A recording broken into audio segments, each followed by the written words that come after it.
বৃহস্পতিবার ইরাকের পশ্চিমাঞ্চলে ভূপাতিত হয় মার্কিন প্রতিরক্ষা বাহিনীর KC-135 রিফুয়েলিং বিমান। ইরানপন্থী সশস্ত্র গোষ্ঠীর জোট the Islamic resistance in Iraq এর দায় স্বীকারের পর শুক্রবার বিমানের 6 ক্রুরই নিহত হওয়ার খবর পাওয়া গেল। চলমান এই সংঘাতে এখনও পর্যন্ত 6 মার্কিন সেনা এবং 6 ক্রুসহ মোট 12 জন নিহত হল। আর 2 সপ্তাহে আহত সেনার সংখ্যা 140। এছাড়া ইসরায়েলি প্রতিরক্ষা মন্ত্রণালয়ের তথ্য, সংঘাত শুরুর পর প্রায় 3000 IDF যোদ্ধা আহত হয়েছেন।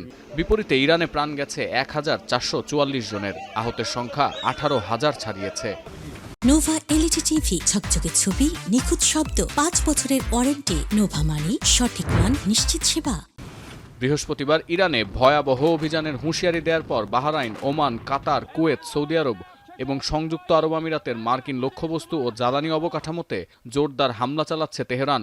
ইরান থেকে আসা ড্রোন ও ক্ষেপণাস্ত্রের আঘাত প্রতিহতের দাবি করছে তারা।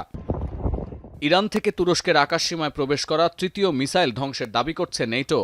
ওমানের ড্রোন ভূপাতিত করার সময় ধ্বংসাবশেষ পড়ে অন্তত 2 জন নিহত হয়েছেন। ইরাকে থাকা ফরাসি কুর্দি ঘাঁটিতে ড্রোন হামলায় ফ্রান্সের এক সেনা নিহতের খবর পাওয়া গেছে।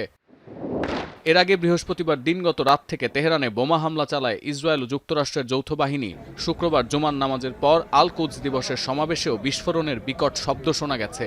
এতে অন্তত 1 জনের প্রাণহানি হয়েছে। বিস্ফোরণের পর সমাবেশে উপস্থিত হন প্রেসিডেন্ট মাসুদ পেজেশকিয়ান। এছাড়াও দক্ষিণ লেবাননে অভিযানের তীব্রতা বাড়িয়েছে IDF। 2 সপ্তাহে সীমান্ত এলাকা ছেড়েছেন প্রায় 8 লাখ বাসিন্দা। এ অবস্থায় বৈরুতে সফর করছেন জাতিসংঘ মহাসচিব।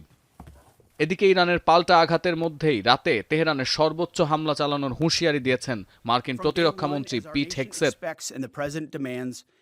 সতীর্থ কর্মকার, এখন বিশ্ব।